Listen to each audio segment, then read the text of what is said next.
안녕하십니까. 수도권 투데이 유석현입니다. 중국발 미세먼지 때문에 호흡기 질환과 심혈관 질환 호소하는 분들이 늘어나고 있습니다. 유해 중금속을 포함하고 있는 미세먼지는 한번 들어오면 몸 밖으로 배출되지 않을 가능성이 크다고 하는데요. 미세먼지 농도, 현재는 어느 정도이고 또 어떻게 예방할 수 있을지 잠시 후에 자세한 내용 알아보겠습니다. 오늘 부자 가족 만들기 시간에는 연말 정산에 대해서 알아봅니다. 매년 바뀌는 세법, 올해는 어떤 것을 주의해야 하는지 살펴보겠습니다. 2부에는 법률 상담이 있습니다.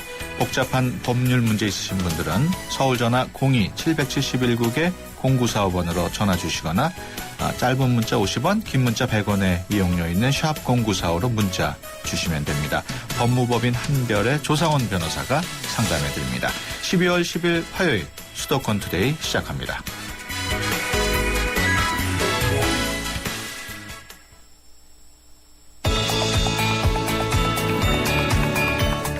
여러분은 지금 대한민국 유일의 수도권 전문 프로그램 YTN 수도권 투데이를 듣고 계십니다.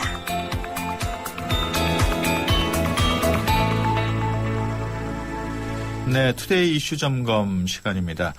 최근 뚜렷한 이유 없이 재채기를 하거나 목이 아픈 분들이 많습니다. 중국발 미세먼지 때문인데요. 농도가 낮아졌다고는 하지만 아직 안심할 수는 없는 상황입니다. 미세먼지 상황과 관련해서 먼저 국립환경과학원의 대기환경연구과 유정아 연구사로부터 미세먼지 농도가 어느 정도인지 파악을 해본 뒤에 미세먼지가 인체에 얼마나 위험하고 또 어떻게 막을 수 있는지 이화여대 예방의학과 하은희 교수로부터 자세한 내용 알아보겠습니다. 먼저 국립환경과학원 유정아 연구사 전화로 연결합니다. 안녕하십니까? 네, 안녕하세요. 네, 미세먼지 농도 지금은 많이 낮아진 것으로 알고 있는데 어느 정도입니까? 예, 현재 미세먼지 농도는 전국적으로 평상시 수준을 유지하고 있습니다. 네. 얼마 전만 해도 미세먼지로 많은 사람들이 고통을 겪었는데 갑자기 미세먼지가 심해진 거는 중국 때문인가요? 미세먼지 고농도가 발생하게 된 원인은 일반적으로 우리 국내에서 배출되는 오염물질과 네. 말씀하신 바대로 국외에서 건너오는 이런 영향들이 좀 있고요. 그거 네. 외에도 대기 중에서 화학 반응에 의해서 발생될 수 있는 것이 원인일 수 있는데 얼마 전에 발생했던 고농도 같은 경우는 우리 중국 상해 인근에 고기압이 위치함으로써 네. 이것을 통해서 서풍을 타고 중국에서 오염물질이 건너와서 우리나라 국내 오염물질과 합쳐진 데다가 그리고 또 대기가 정체됨으로써 이렇게 발생된 고농도 현상이 쉽게 해소되지 못해서 한 2, 3일간 지속되는 현상이 나타났었습니다. 네. 전에도 그런 일이 있었습니까? 예, 보통 이제 미세먼지는 우리나라에서 한 40에서 50 마이크로그램 수준을 유지하고 있고요. 예. 그리고 연평균 기준으로 봤을 때는 보통 올해 같은 경우에 예년이랑 크게 다르지는 않지만 고농도 발생한 횟수가 좀 증가해서 우리가 훨씬 더 미세먼지가 심각하다고 인지하는 것 같습니다. 예. 흔히들 초미세먼지가 문제라고 하던데 초미세먼지 말 그대로 아주 조그마한 먼지를 말하는 건가요?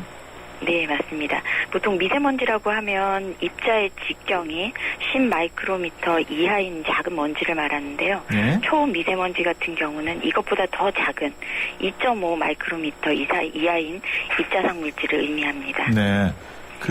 초미세먼지에 포함되어 있는 중금속이 위험하다는데 사실인가요? 예, 저희가 미세먼지 고농도가 발생하게 되면 국립환경과학원 집중측정소에서 이러한 성분 분석들을 수행을 하는데요. 평상시보다는 높아지는 경향이 있습니다만 네. 국내 환경 기준치를 비교해 봤을 때 이 기준치 이내로 나타나는 것으로 파악이 되었습니다. 네. 국내 기준치는 이하라는 말씀이신데 다른 나라 기준 또 세계보건기구 WHO의 권고 기준하고는 어떤 차이가 있습니까? 예. 일반적으로 미세먼지 기준을 좀 말씀을 드리면요. WHO에서는 총 4가지 단계로 기준을 적용을 하고 있습니다. 네. 가장 강력한 기준을 말씀드리자면 우리가 공기 1세제곱미터 내에 미세먼지 연평균 농도가 20, 일평균 농도 같은 경우는 50 마이크로그램을 기준으로 정하고 있고요. 우리나라 같은 경우는 이것보다는 조금 완화된 기준인데 연평균 50, 일평균 100 마이크로그램을 적용하고 있는 상태입니다. 예, 우리 기준이 한 배 정도 좀 허술한 것 같은데 어떻습니까? 예, 저희가 보통 환경 기준을 정할 때는 미세먼지 농도 현황이라든지 국내에서 발생될 수 있는 영향들, 그리고 목표 기준을 달성할 수 있는 여부, 이런 것들을 전문가들이 종합적으로 판단해서 정한 것인데요. 지금 현재 조금 완화된 기준이 적용된다고 해서 문제가 된다면 우리 환경부에서 지속적으로 대기질을 관리함으로써 이것을 점차적으로 단계적으로 강화할 계획을 가지고 있습니다. 네. 그리고 참고로 말씀드리면 미국이라든지 일본 같은 경우도 우리 WHO에서 정하고 있는 가장 강력한 공고 기준보다는 못 미치는 약간 높은 수준의 기준을 적용하고 있다고 말씀드릴 수 있겠습니다. 네, 알겠습니다. 앞서 지금은 농도가 정상 수준이라고 했으니까 지금은 안심할 수 있겠죠?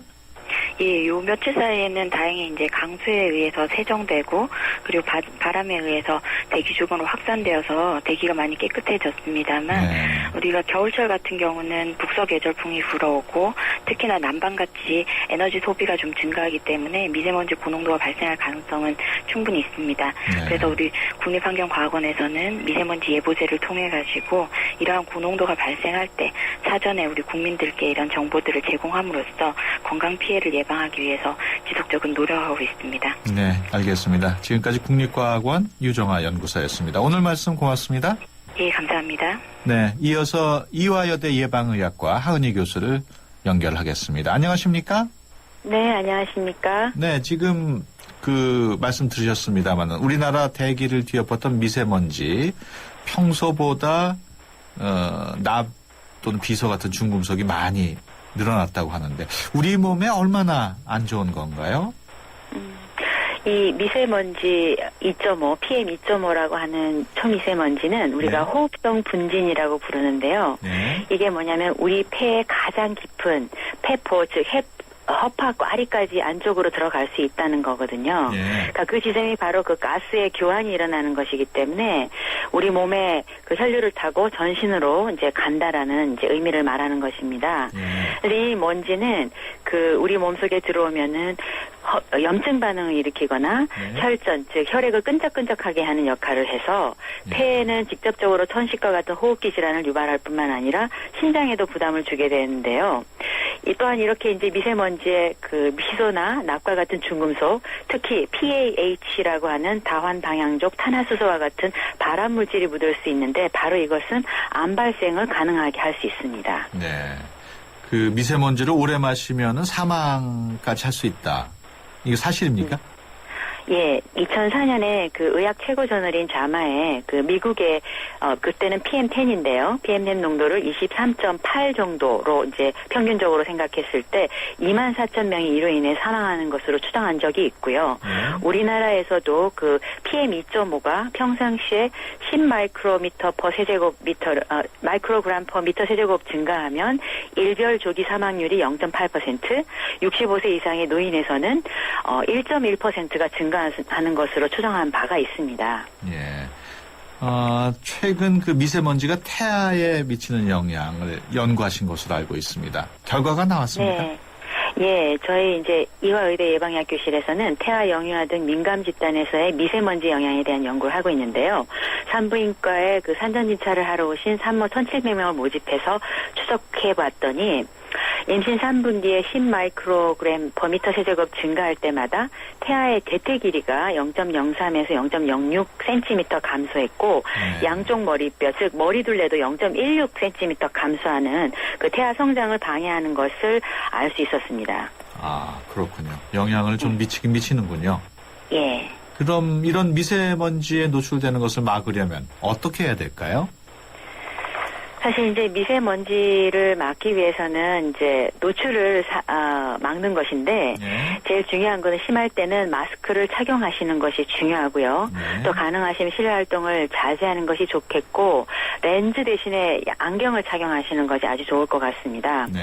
또한 이제 손을 깨끗이 씻고 특히 임산부나 영유아, 어린이, 만성호흡기 질환, 노약자, 심혈관 질환자들은 특별히 주의를 요합니다. 네. 근데 이제 장기적으로는 이 자동차 사용을 자제함으로써 이 오염원 자체를 줄여서 이제 국민적으로 국가적으로 노력하는 것이 필요하다고 봅니다. 네.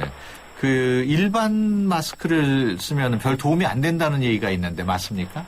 그렇습니다. 일반 면 마스크는 미세먼지를 차단하기 어렵습니다. 네. 미국에서는 이제 그 질병통제예방센터에서 N95라고 해서 이제 그 뒤에 숫자 95라는 게 95%를 차단한다는 그런 이제 마스크를 권장하고 있는데 네. 우리나라 식약처에서도 KF 80, 90 이렇게 이제 적어놓은 그 황사 방지용 마스크가 있습니다. 네. 그래서 마스크를 사실 때는 그 KF 80 뒤에 숫자를 보시고 80 이상의 마스크를 착용하셔야 되겠습니다. 일반 약국에서 구입이 가능합니까? 예, 가능합니다. 가격이 비싼가요?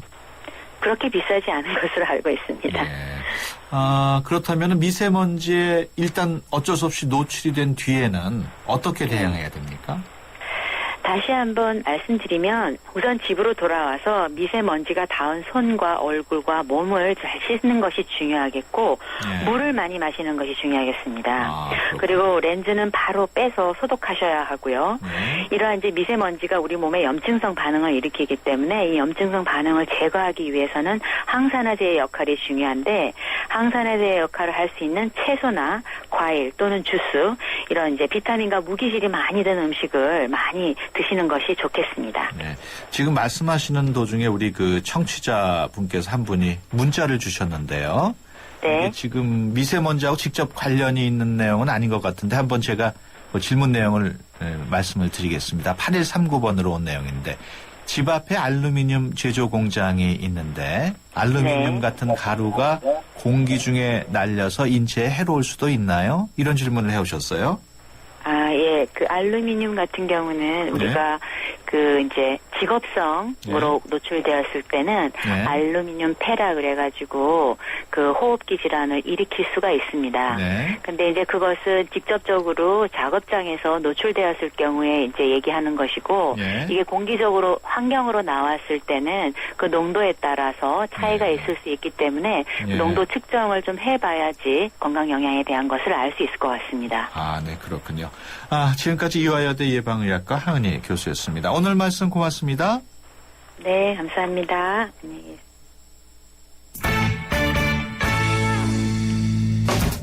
재테크 전문가가 전해주는 우리 가족 부자 만들기 프로젝트.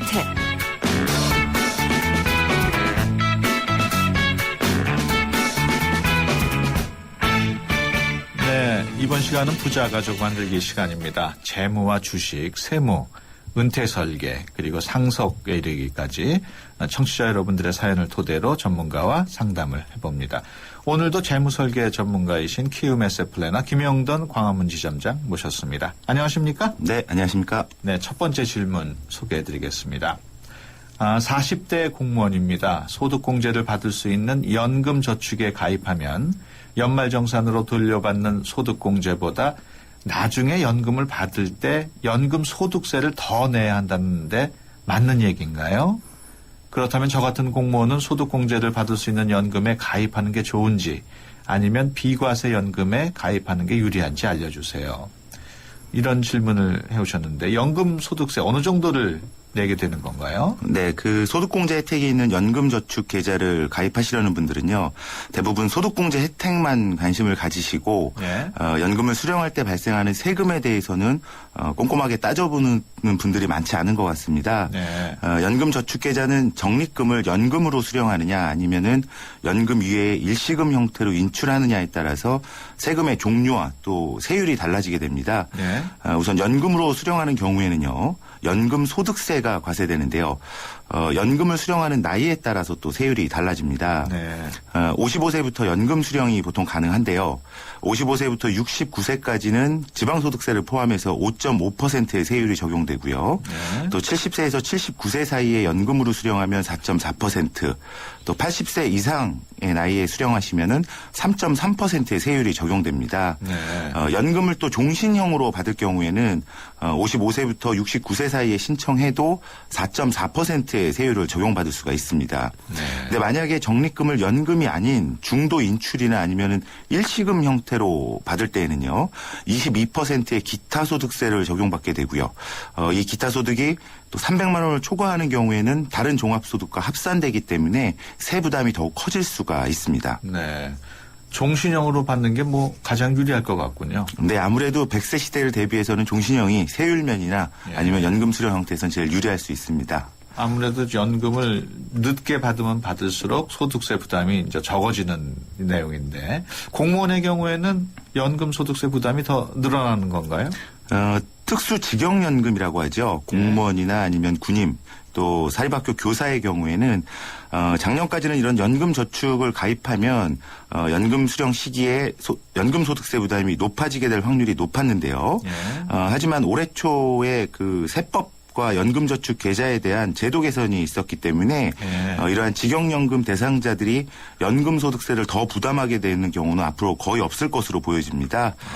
그 이유는 연금소득의 분리과세 기준이 좀 바뀌고요. 네. 또 한도가 또 크게 늘어났기 때문입니다. 네. 작년까지는 연금소득은 공적연금과 개인연금을 합산해서요. 연간 600만 원까지만 5.5%로 분리과세를 해주고 이 600만 원을 초과하는 연금소득에 대해서는 다른 소득과 합산해서 종합과세를 했었습니다. 네. 그런데 지금 현재 공무원 연금의 평균 수령액은 연간 한 2,600만 원이 넘는 수준이기 때문에요. 네. 공무원 연금 하나만으로도 분리과세 한도인 600만 원을 훌쩍 넘어버리게 됩니다. 예. 그래서 지금 문의 주신 분처럼 공무원이나 아니면 비교적 연금 소득이 높은 직영연금 가입자분들은 지금 소득공제를 받는 혜택보다는 연금 수령 시에 연금 저축으로 인해서 오히려 본인의 세율 구간이 올라가게 되는 불이익을 받을 수도 있었던 게 사실이었습니다. 네. 하지만 올 초에 그 관련 세법이 개정되면서요. 공무원들의 이런 걱정은 해소되었습니다. 우선 공무원연금 또 군인연금, 사학연금의 공적연금 분리과세 한도를 분리과세 한도를요. 네. 이런 연금을 빼고 계산하는 걸로 지금 바뀌었고요. 네. 또 기존에 600만 원에 불과하던 분리과세 한도가 1,200만 원으로 2배 이상 늘어났기 때문입니다. 예. 다시 말해서 공무원 연금을 제외하고 연금저축 수령액이 연간 1,200만 원을 넘지 않게 되면은요. 종합소득이 합산되지 않고 연금소득세율인 3.3에서 5.5%의 세율로 분리과세가 가능하다는 그런 얘기입니다. 네. 아직 국회에서 논의 중인 내용입니다만은 내년에 소득공제가 이제 세액공제로 바뀌게 되면 공제 혜택이 줄어든다는데 그래도 연금저축에 가입하는 게 좋을까요? 일반적으로 연금저축에 가입하는 목적은요. 아무래도 소득공제 혜택이기 때문에 이렇게 지금 세액공제로 바뀌는 내용에 대해서 관심을 가질 수밖에 없는데요. 네. 과세표준 세율이 16.5% 구간에 있는 분이 연금저축에 연간 소득공제 한도인 400만 원을 풀로 납입했다면은 돌려받을 수 있는 환급금은 66만 원이었는데요. 예. 세액공제로 바뀌게 되면은 52만 8천 원, 13.2%의 그런 비율로 공제를 받게 됩니다. 이처럼 세액공제 방식은 좀 소득이 높은 고소득자의 경우에는 환급금이 더욱 줄어들기 때문에 연금저축의 매력이 없어졌다고 생각하시는 분들이 많은데요. 실제로는 그렇지 않습니다. 네. 세액공제로 바뀌더라도 다른 금융상품 중에 이것보다 세제 혜택을 더 많이 주는 그런 금융상품이 아직 없기 때문입니다. 네. 투자 금액에 대해서 13.2% 공제를 해준다는 것은요. 바꿔서 말하면 13.2%의 수익을 얻는 것이기 때문에 지금처럼 초저금리 시대의 연금저축계좌는 아직도 필수 가입 상품이라고 할 수 있겠습니다. 네.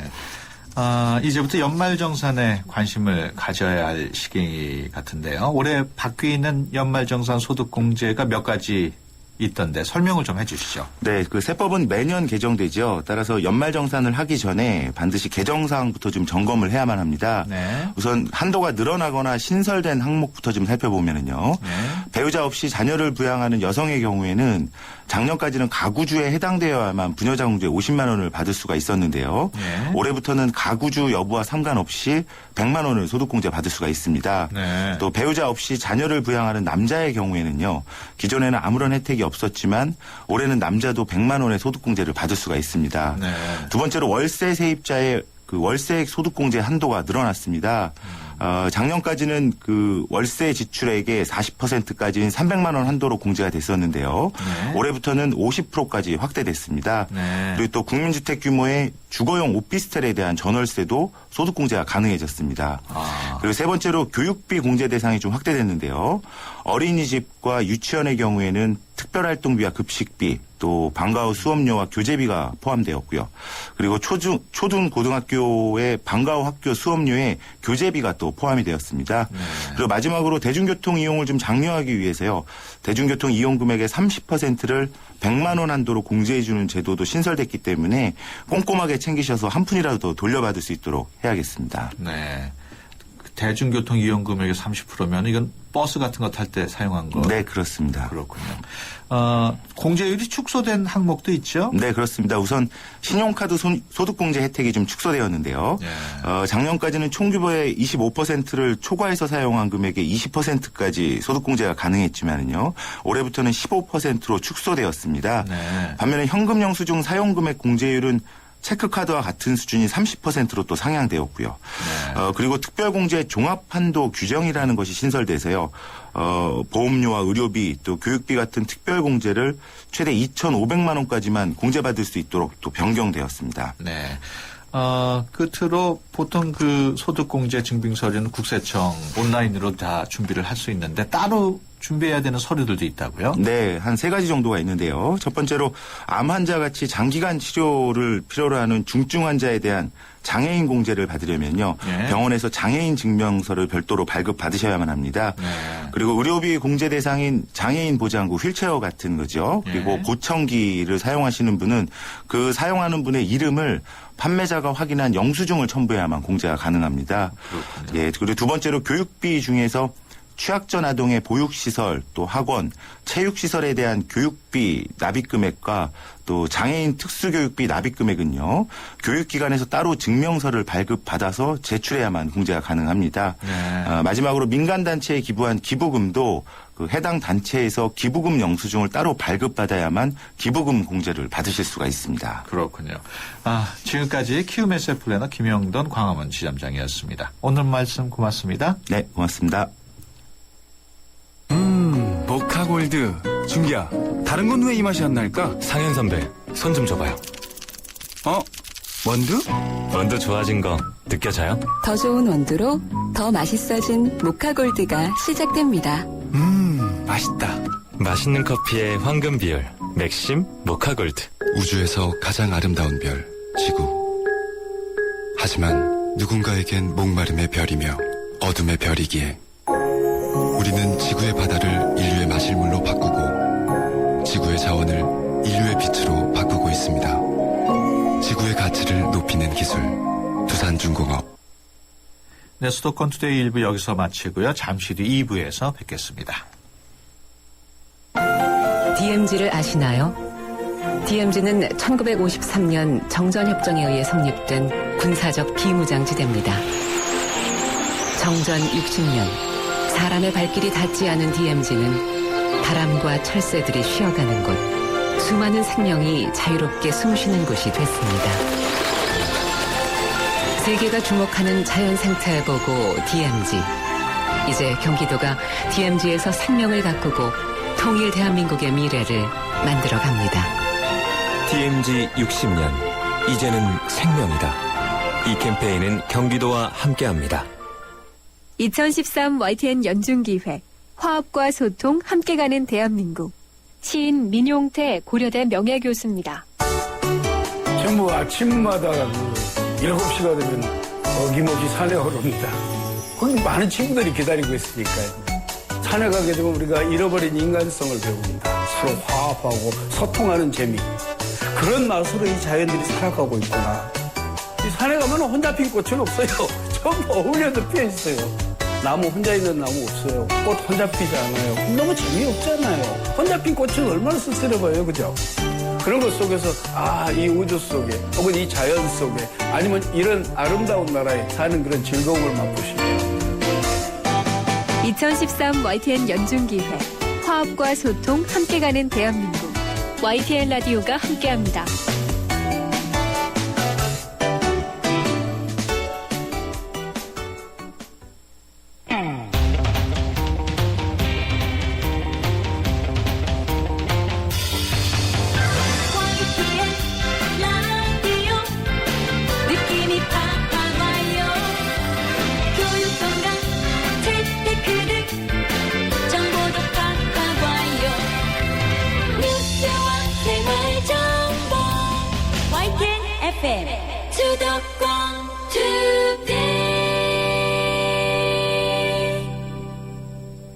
네, 수도권 투데이 2부 시작합니다. 2부에는 생활법률 상담실 마련되어 있습니다. 생활 속에서 발생한 일들에 대한 법적인 관계, 어떻게 정리해야 할지 궁금하신 분들은 02-771국에 0945로 전화 주시거나 샵 0945로 문자 주시면 됩니다.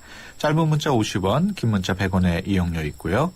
YTN 라디오 어플리케이션 ES로도 참여할 수 있습니다. 수도권 투데이 2부는 수도권 뉴스 브리핑으로 시작하겠습니다. 이윤지 아나운서 전해주세요.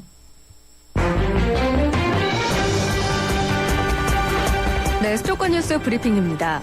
대법원은 수원역 등을 폭파하겠다고 협박 전화를 건 혐의로 불구속 기소된 18살 우모군에 대한 상고심에서 징역 6개월에 집행유예 2년을 선고한 원심을 깨고 사건을 수원지방법원으로 돌려보냈습니다.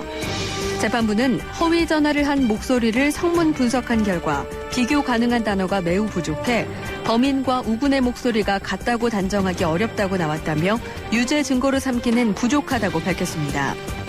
우군은 지난 2009년 10월부터 석 달 동안 모두 4차례에 걸쳐 수원시청과 수원역에 폭발물을 설치했다고 협박 전화를 건 혐의로 기소됐습니다.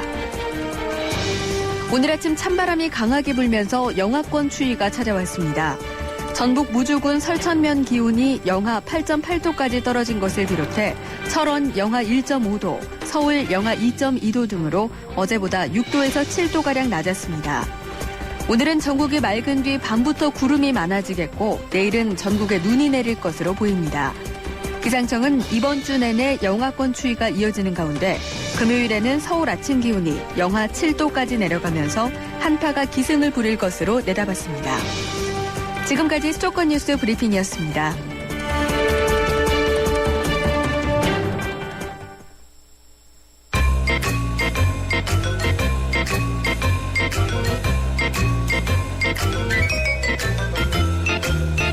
더불어 모두가 행복한 사회를 꿈꾸며 여러분의 법에 관한 모든 궁금증을 해결해드립니다. 수도권 투데이 생활법률 상담실 조상원 변호사님.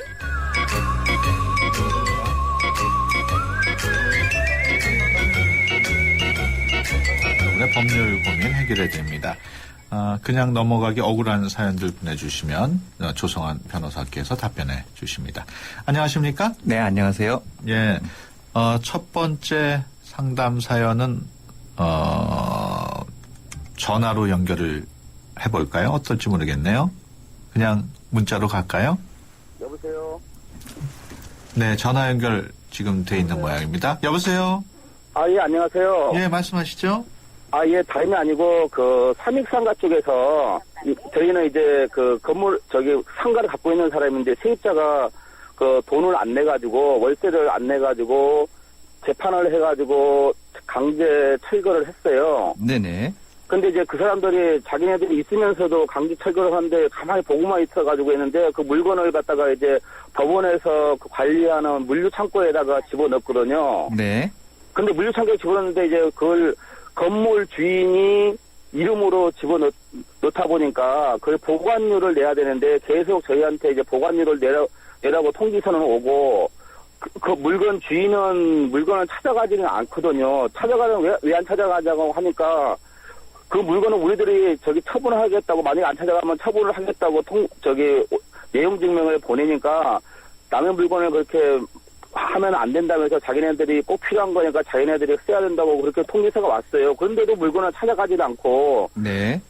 지난번에 한번 전화 통화가 돼가지고 했더니 물건을 욕을 막 하면서 니네들이 그걸 했으니까 물건은 우리 집 앞에다 갖다 놓으라고 그런 식으로 막 하면서 물건을 찾아가질 않아요. 예. 그리고 지금 물류창고에 그 보관료는 계속 지금 올라가고 있는 상태고 예, 알겠습니다. 이런 상황을 어떻게 처리할지는 몰라가지고요. 예. 지금 밀린 월세를 공제하고 혹시 그 임대차 보증금이 좀 남은 돈이 있나요? 하나도 없어요. 예, 그러시면은요. 하나도 없어. 예. 지금 그 임대차 관계를 이제 월세를 그 체납을 해서 계약을 해지하신 상황인데요. 예. 지금 밀린 월세도 또 받아야 될 게 남아 있는 거고 지금 이러한 그 강제 집행으로 한 창고료도 결국에는 그 세입자로부터 받아야 되는 것을 지금 미리 예납을 하시는 거예요. 예, 글쎄, 근데 이제 받아야 될 상황인데, 예. 그 돈을 전부 다 지급해가지고 지금 딱 맞아서 없어져 버렸거든요, 그때 상황이. 예. 근데 지금 또 계속해서 발생한 이런 강제 집행에 대한 비용도 그 세입자한테 청구하실 수가 있는데요.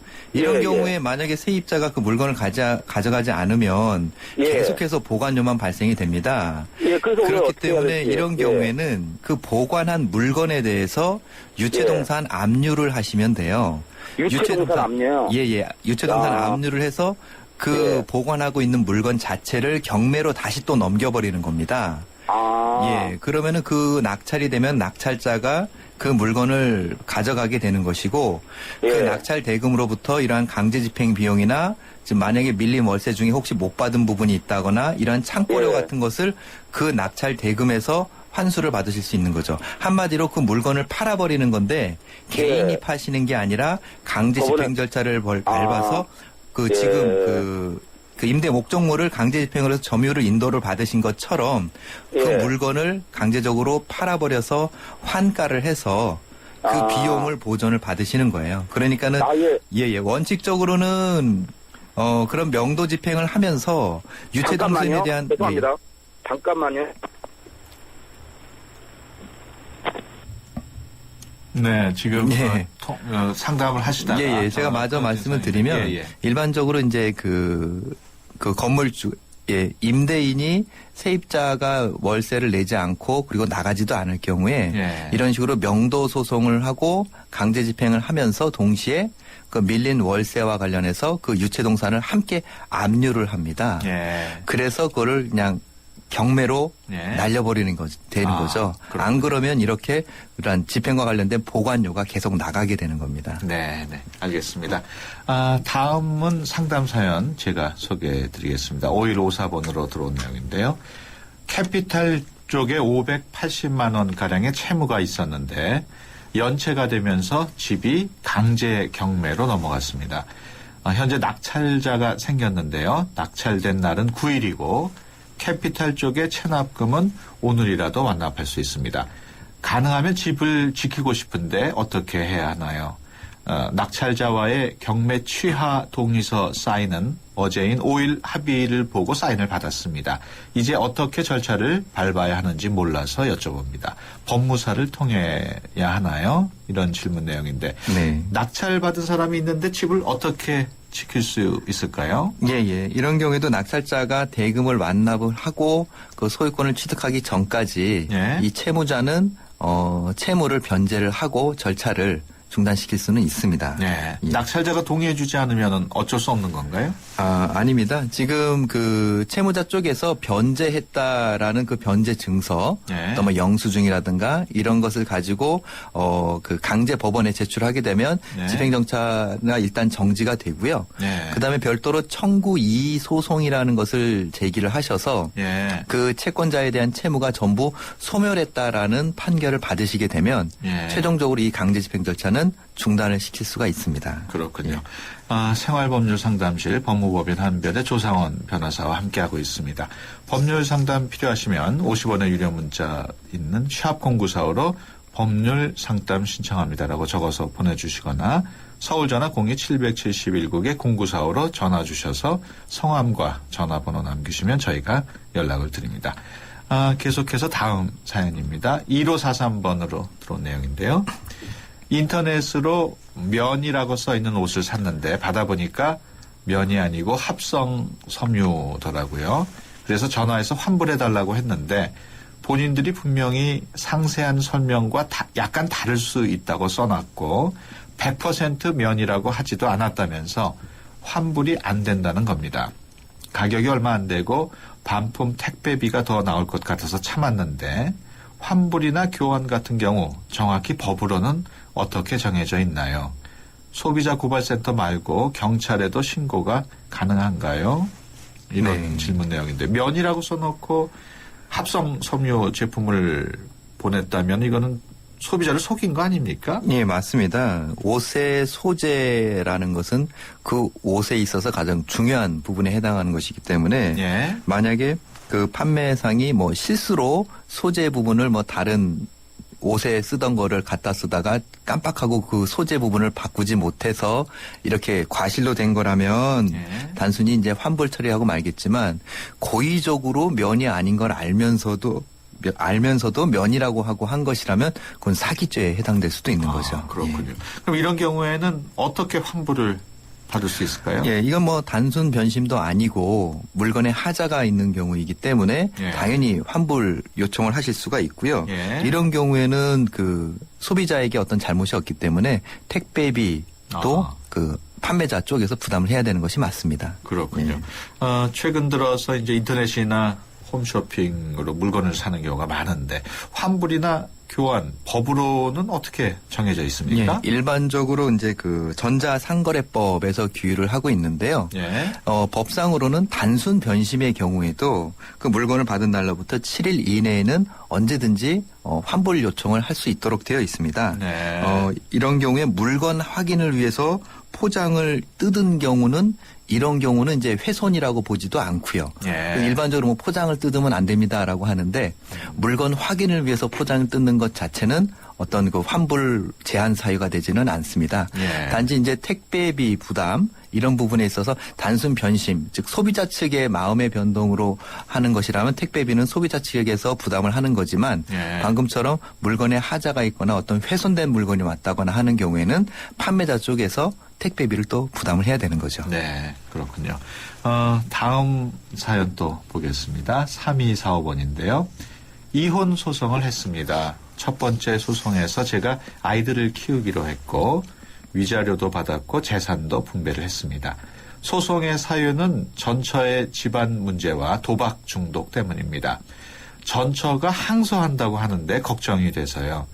찾아보니까 승소를 받은 경우 특별한 사유가 없는 한 승소가 이어진다고 하던데 특별한 사유가 뭔가요? 특별한 사유가 있다면 기각인 건가요? 항소는 기간이 얼마나 걸릴까요? 또 소송을 할 생각을 하니까 끔찍합니다. 아이들 걱정도 되고요. 전처와 소송할 때 제가 더 많이 받았는데 그러면 뭔가 더 줘야 하는 건가요? 질문 내용이 굉장히 많습니다.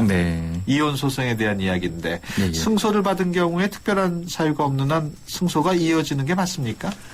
예, 일반적으로 이제 그 소송이라고 하면 우리나라 법제도상 1심, 2심, 3심, 그래서 대법원까지 최종 3번의 재판을 받을 수가 있는데요. 그러니까 1심 판결에 불복을 하게 되면 패소한 쪽에서 항소를 해서 2심 두 번째 재판을 받게 됩니다.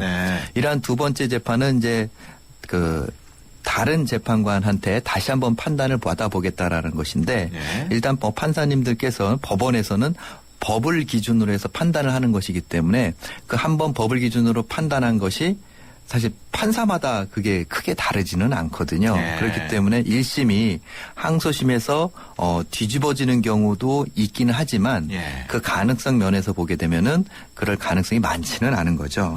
여기서 그 특별한 사유라는 건 어떤 건가요?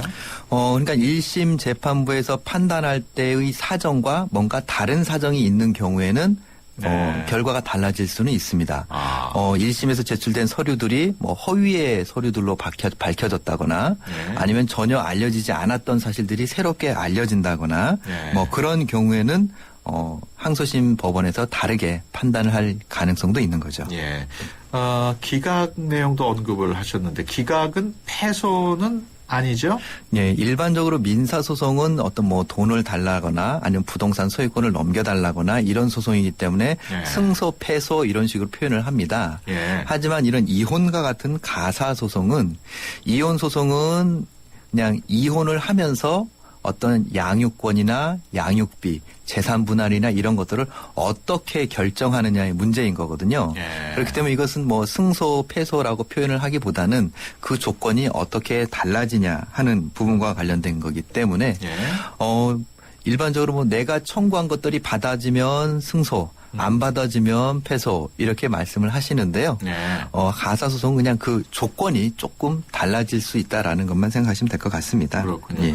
항소 기간이 오래 걸릴지도 물어보셨는데 보통 얼마나 걸릴까요? 예. 그러니까 이혼을 협의 이혼을 하시게 되면 뭐 가장 빠른 시간에 끝나겠지만 예. 재판 절차로 들어가게 되면 보통 한 1년 가까이는 걸립니다. 예. 1심에서 이제 그래서 대부분 조정 절차로 마무리가 되는데요. 예. 그래도 한 1년 가까이 걸리게 되는데 이렇게 해서 1심에서 조정이 안 이루어지고 판결로 결론이 나고 항소심까지 갔다라는 것은 예.